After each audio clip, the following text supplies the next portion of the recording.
ನಮಸ್ಕಾರ. ವನಜಾ ಮಲೆನಾಡು ಬಂದಾಯಿತು, ಹೊಸ ವೀಡಿಯೋ ತಂದಾಯಿತು. ಬನ್ನಿ ಇವತ್ತು ನಂದಗೋಕುಲ ಸೀರಿಯಲ್ಲು ಹೇಗೆ ಮೂವ್ ಆಗುತ್ತೆ, ಏನು ಸ್ಟೋರಿ ನೋಡೋಣ. ಅದಕ್ಕಿಂತ ಮುಂಚೆ ನನ್ನ ವೀಡಿಯೋಕ್ಕೆ ಸಬ್ಸ್ಕ್ರೈಬ್ ಮಾಡಿಲ್ಲ ಅಂದರೆ ದಯವಿಟ್ಟು ಸಬ್ಸ್ಕ್ರೈಬ್ ಮಾಡ್ಕೊಳ್ಳಿ, ಹಾಗೆ ಒಂದು ಲೈಕ್ ಕೊಡಿ. ಇವತ್ತು ಗಿರ್ಜಾ ಅವ್ರ ಅಮ್ಮನ ನೋಡೋಕೆ ಹೋಗಿದ್ದಾಳೆ ಅಂತ ಅವ್ರ ಅಣ್ಣದಿರಿಗೆಲ್ಲ ಗೊತ್ತಾಗಿದೆ. ಅಲ್ಲಿ CC ಕ್ಯಾಮ್ ನೋಡಿ, ಹಾಸ್ಪಿಟ್ಲು CC ಕ್ಯಾಮಲ್ಲಿ ಟೆಸ್ಟ್ ಮಾಡಿ ನೋಡಿ, ಚೆಕ್ ಮಾಡಿ ನೋಡಿದ ಮೇಲೆ ಅಲ್ಲಿ ಬಂದಿದ್ದಾಳೆ ಐಶು ಮತ್ತು ಗಿರ್ಜಾ ಇಬ್ಬರು ಬಂದು ನೋಡಿ ಹೋಗಿದ್ದಾರೆ ಅನ್ನೋದು ಗೊತ್ತಾಗಿದೆ. ಅಲ್ಲಿ ಹೋಗಿ ಇವರಿಬ್ಬರು ಅಣ್ಣ ತಮ್ಮದಿರು ಅಲ್ಲಿ ಜಗಳಾಡ್ತಾರೆ. ಅವ್ರ ಅಮ್ಮನ್ನ ಡಿಸ್ಚಾರ್ಜ್ ಮಾಡಿ ಅಂತ ಹೇಳಿ ಡಾಕ್ಟ್ರಿಗೆ. ಆಮೇಲೆ ಹೆಂಡ್ತಿ ಕೇಳ್ತಾನೆ, ಬಂದಿದ್ಲೇನೆ ಗಿರ್ಜಾ ಅಂತೇಳಿ. ಇಲ್ಲ ಅಂತ ಹೇಳ್ತಾಳೆ ಅವಳು. ಇಲ್ಲ ಅಂತ ಬೇರೆ ಹೇಳ್ತೀಯ ಅಂತ ಹೇಳ್ಬಿಟ್ಟು ಎತ್ತಿ ಕಪಾಲಿಗೆ ಹೊಡಿತಾನೆ ಅಲ್ಲಿ ಹೆಂಡ್ತಿಗೆ. ಆಮೇಲೆ ಅವಳು ಅಳ್ತಾ ಕೂತ್ಕೊತಾಳೆ. ಆವಾಗ ಅಲ್ಲಿ ಗೊತ್ತಿಲ್ಲ ಅಂತ ತಿಳ್ಕೊಂಡಿದ್ದೀಯಾ, ನಾವು CC ಕ್ಯಾಮ್ ನೋಡ್ಕೊಬಂದಿದ್ದೀವಿ ಅಂತೇಳಿ ಜೋರು ಜಗಳ ಆಡ್ತಾನೆ. ಅಲ್ಲಿ ಜಗಳ ಆಡಿ ಕೊನೆಗೆ ಡಾಕ್ಟ್ರಿಗೆ ಸಿಸ್ಟ್ರಿಗೆಲ್ಲ ಹೇಳಿ ಅಲ್ಲಿ ಡಿಸ್ಚಾರ್ಜ್ ಮಾಡಿಸ್ಕೊಂಡು ಮನೆಗೆ ಕರ್ಕೊಂಡು ಬರ್ತಾರೆ. ಮನೆಗೆ ಕರ್ಕೊಂಡು ಬಂದು ಗಿರ್ಜಾ ಮನೆಯಲ್ಲಿ ಬೇಜಾರು ಮಾಡ್ಕೊಂಡಿರ್ತಾಳೆ.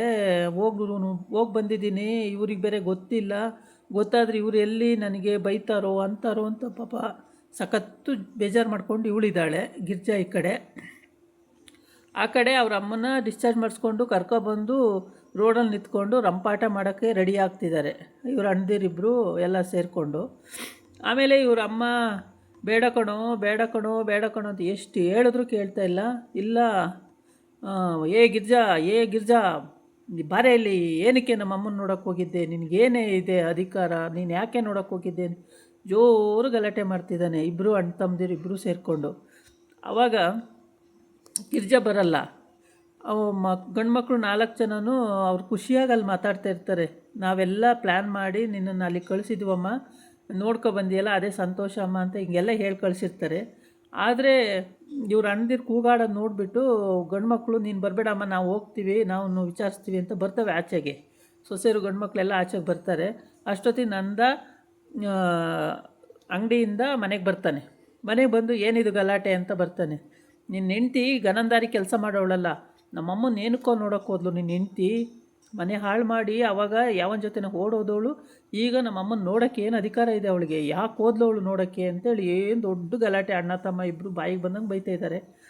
ಇದನ್ನು ನೋಡಿ ನಮ್ಮ ಗಿರ್ಜಾ ಹೋಗಿಲ್ಲ ಅಂತಾನೆ, ಅವನಿಗೆ ಗೊತ್ತಿರಲಿಲ್ವಲ್ಲ, ಹೋಗಿಲ್ಲ ಅಂತ ಹೇಳ್ತಾನೆ. ಆವಾಗ ಯಾಕೆ ಹೋಗಿಲ್ಲ ನಿನ್ನ ಹೆಂಡ್ತಿ, ಹೋಗಿದ್ದಾಳೆ ಅಂತ. ಹೋಗಿದ್ದಾಳೆ, ಊಟ ಬೇರೆ ತೊಗೊಂಡೋಗಿದ್ದಾಳೆ. ಹೌದಾ, ಊಟ ತಗೊಂಡೋಗಿಲ್ಲ, ಇಲ್ಲ ತಗೊಂಡೋಗಿದ್ದಾಳೆ. ಸರಿ, ಊಟ ಅಡುಗೆ ಮಾಡಿ ಅಮ್ಮಂಗೆ ಊಟ ಕಳಿಸ್ಬೇಕು ಅಂತಿದ್ಲು, ಕಳಿಸು ಅಂತ ನಾನೇ ಅಂದೆ ಅಂತಂದೆ. ಓಹೋ, ಎಲ್ಲ ನಿನ್ನ ಕುತಂತ್ರ ಬುದ್ಧಿನ, ನೀನೇನೆ ಎಲ್ಲ ಹೇಳ್ಕೊಟ್ಟು ಮಾಡಿಸ್ತಾ ಇರೋದು ಅಂತ. ನಾನು ಹೇಳ್ಕೊಡೋಕೆ ನೀವಲ್ಲ, ಸುಮ್ಮನೆ ಕೆಲಸ ನೋಡಿ ಹೋಗಿ. ಹುಷಾರಿಲ್ಲದ ತಾಯಿನ ಅಲ್ಲಿ ನಿಲ್ಲಿಸ್ಕೊಂಡು ಅವ್ರನ್ನ ಮನೆಗೆ ಕರ್ಕೊಂಡು ಹೋಗೋದು ಬಿಟ್ಟು ಇಲ್ಲಿ ನಿಲ್ಲಿಸ್ಕೊಂಡು ಆಟ ಆಡ್ತಾಯಿದ್ದೀರಾ ಅಂತ ಬೈತಾನೆ. ಬೈದ್ರೂ ಕೇಳಲ್ಲ. ಆಮೇಲೆ ಗಿರ್ಜಾ ಹೋಗಿದ್ದಾಳೆ ಅಂತೇಳಿ ಆಮೇಲೆ ಗಿರ್ಜಾ ಅಂತ ಕರಿತಾನೆ. ಗಿರ್ಜಾ ಒಳಗಿಂದ ಬರ್ತಾಳೆ, ಪಾಪ ಎದ್ರುಕೊಂಡೇ ಬರ್ತಾಳೆ, ಗಂಡ ಬೈತಾನೆ ಅಂತೇಳ್ಬಿಟ್ಟು. ಬಂದು ಅಲ್ಲಿಗೆ ನೀನು ಹೋಗಿದ್ದ ಗಿರ್ಜಾ ಹಾಸ್ಪಿಟ್ಲಿಗೆ ಅಂತ ಕೇಳ್ತಾನೆ. ಹ್ಞೂ ಅಂತಾಳೆ. ಹೌದಾ ಅಂತ ಆವಾಗ ಇವನಿಗೆ ಪ್ಲಾಸ್ ಆಗುತ್ತೆ. ಹೌದಾ ಸರಿ ಅಂತೇಳ್ಬಿಟ್ಟು ಸುಮ್ಮನೆ ನಿಂತಿರ್ತಾನೆ. ಆಮೇಲೆ ಯಾವ ಮುಖ ಬಿಟ್ಕೊಂಡು ಹೋದೆ, ನಿನ್ನ ಮಾನ ಮರ್ಯಾದೆ ಇದೆಯೇನೆ, ಏನಕ್ಕೆ ಹೋದೆ ನಮ್ಮ ಅಮ್ಮನ ನೋಡೋಕ್ಕೆ, ಅವತ್ತು ಅಮ್ಮನೂ ಬೇಡ ಅಣ್ಣದಿರು ಬೇಡ ಅಂತ ತೊರೆದೋದವಳು ಇವತ್ತೇನಕ್ಕೆ ಹೋಗಿದ್ದೆ ಅಂತೆಲ್ಲ ಬೈತಾ ಇರ್ತಾರಲ್ಲ, ಅದನ್ನೆಲ್ಲ ಕೇಳಿಸ್ಕೊತಾ ಇರ್ತಾನೆ ನಂದ. ಕೇಳಿಸ್ಕೊತಾ ಇದ್ದು ಸರಿ ಅದರಿಂದ ಈಗ ಏನಾಯಿತು ಅಂತ ಕೇಳ್ತಾನೆ. ಏನಾಯಿತುನಾ, ಏನು ಹೋಗ್ಬೇಕಾಗಿತ್ತು ನಮ್ಮಮ್ಮನ ನೋಡೋಕ್ಕೆ, ಅವಳು ಯಾರು ನೋಡೋಕ್ಕೆ ಅಂತ. ಅದಕ್ಕೆ ರೀ ತಪ್ಪಾಯಿತು ರೀ, ನಾನು ನಿಮಗೆ ಹೇಳ್ದಲೇ ಹೋಗಿ ತಪ್ಪಾಯಿತು, ನನ್ನ ಕ್ಷಮಿಸ್ಬಿಡ್ರಿ ಅಂತೇಳಿ ಗಿರ್ಜಾ ಗಂಡನಿಗೆ ದುಬಾಲು ಬೀಳ್ತಾಳೆ. ಅವಳು ಕೇಳ್ಕೊತಾ ಇರೋದು ನೋಡ್ಬಿಟ್ಟು ನಂದ ಸರಿ ಅಂತೇಳ್ಬಿಟ್ಟು, ಸರಿ ಏನಾಯ್ತು ಇವಾಗ ಅಂತ ಕೇಳ್ತಾನೆ. ಅದಕ್ಕೆ ಏನಾಯಿತು ಅಂತ ಕೇಳ್ತೀಯ, ಮಾನ ಮರ್ಯಾದೆ ಇದೆಯಾ ಅವಳಿಗೆ, ಯಾಕೆ ಹೋದ್ಲು ನೋಡೋಕ್ಕೆ ನಮ್ಮಮ್ಮನ್ನ, ಮಾನ ಮರ್ಯಾದೆ ಬೇಡವಾ ಸ್ವಲ್ಪನಾದ್ರೂ, ನಮ್ಮ ಮನೆ ಹಾಳು ಮಾಡಿ ಹಾಕಿದ್ಲು ಹಾಗೆ ಹಿಂಗೆ ಅಂತ ಬೈತಾ ಇರ್ತಾನೆ ಇವನು. ಸರಿ ಹೋದರೆ ಏನಾಯಿತು, ಅವರಮ್ಮನ ಅವಳು ನೋಡೋಕೆ ಹೋಗಿದ್ದಾಳೆ, ಅದರಲ್ಲಿ ನಿಮ್ಮದೇನ್ರು ತಕರಾರು ಅಂತ ಕೇಳ್ತಾನೆ. ಅವರಮ್ಮನ ಎಲ್ಲವಳೆ ಅವರಮ್ಮ ಅಂತ. ಅದಕ್ಕೆ ಅವ್ರ ಎತ್ತಮ್ಮನ ಅವಳು ನೋಡೋಕೆ ಹೋಗಿದ್ದಾಳೆ. ಒಂದೇ ಗಂಟೆ ರೀ ನೋಡ್ಕೊಂಡು ಬಂದ್ಬಿಟ್ಟೆ ಅಂತ ಹೇಳಿರ್ತಾಳೆ ಗಿರ್ಜಾ. ಅದಕ್ಕೆ 1 ಗಂಟೆಗೆ ಬಂದಿದೆಯಲ್ಲ ಗಿರ್ಜಾ, ಸಂಜೆವರೆಗೂ ಇರಬೇಕಿತ್ತು. ಅವ್ರ ಮನೆಗೆ ಹೋಗಿರ್ಲಿಲ್ವಲ್ಲ ನೀನು, ಹಾಸ್ಪಿಟ್ಲಿಗೆ ತಾನೇ ಹೋಗಿದ್ದಿದ್ದು, ಸಂಜೆವರೆಗೂ ನಿಮ್ಮ ಅಮ್ಮನ ಜೊತೆ ಇದ್ದು ಬರಬೇಕಿತ್ತು. 1 ಗಂಟೆಗೆ ಯಾಕೆ ಬಂದೆ ನೀನು ಅಂತಾನೆ.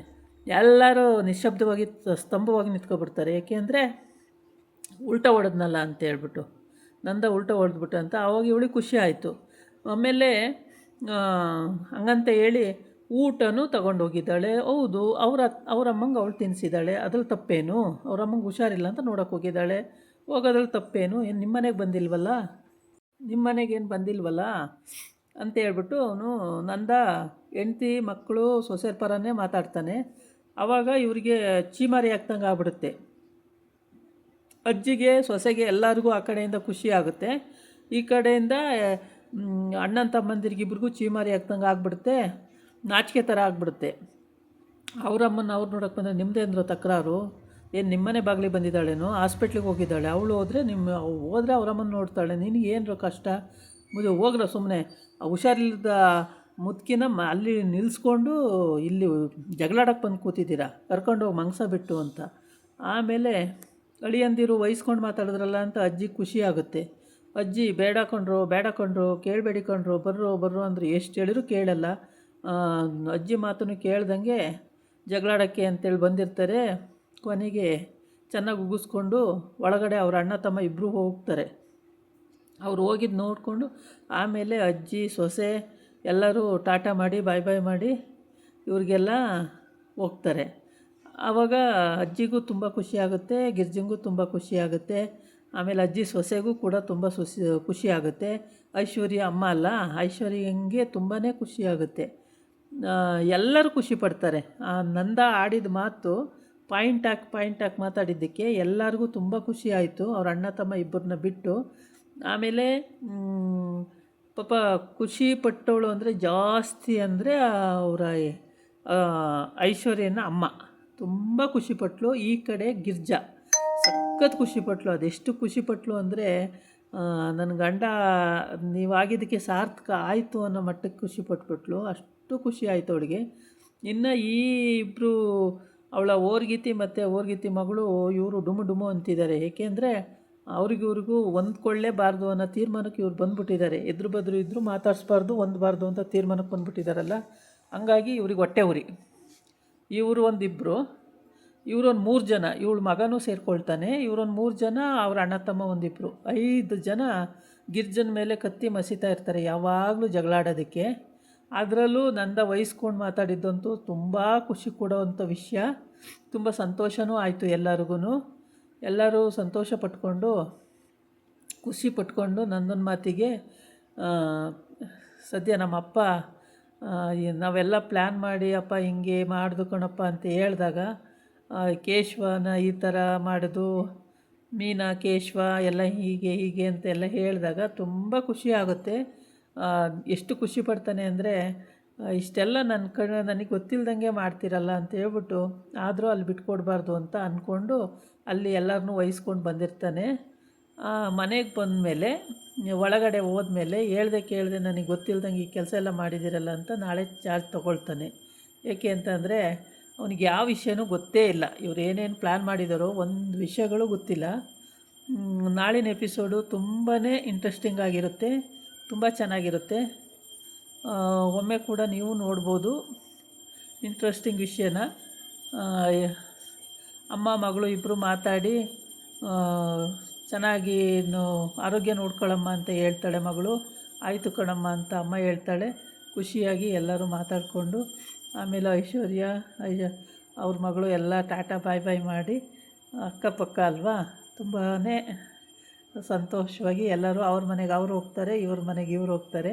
ಅವ್ರ ಅಣ್ಣ ತಮ್ಮ, ಓರ್ಗಿತಿ ಮಗಳು, ಓರ್ಗಿತಿ ಮಗ ಎಷ್ಟು ಜನ ಬಿಟ್ಟು ಮಿಕ್ಕಿದವರೆಲ್ಲ ಚೆನ್ನಾಗಿ ಹೊಂದ್ಕೊಂಡು ಹೋಗಂಗೆ ಇವತ್ತಿನ ಎಪಿಸೋಡಲ್ಲಿ ಆ ಥರ ಆಗುತ್ತೆ. ಖುಷಿ ಆಗುತ್ತೆ. ಈ ಥರ ಸಂಸಾರಗಳು ನಂದಗೋಕುಲ ಅಂದರೆ ನಂದಗೋಕುಲ ಥರನೇ ತುಂಬ ಚೆನ್ನಾಗಿ ನಂದ ಮಾತಾಡಿ ಅದನ್ನು ಬಗೆಹರಿಸಿದ್ದಕ್ಕೆ ತುಂಬ ಎಲ್ಲರಿಗೂ ಸಂತೋಷ ಆಯಿತು. ಇದಾಗಿತ್ತು ಇವತ್ತಿನ ವಿಡಿಯೋ. ನಾಳೆ ಇನ್ನೊಂದು ವಿಡಿಯೋ ಜೊತೆ ಬರ್ತೀನಿ. ನಮಸ್ಕಾರ.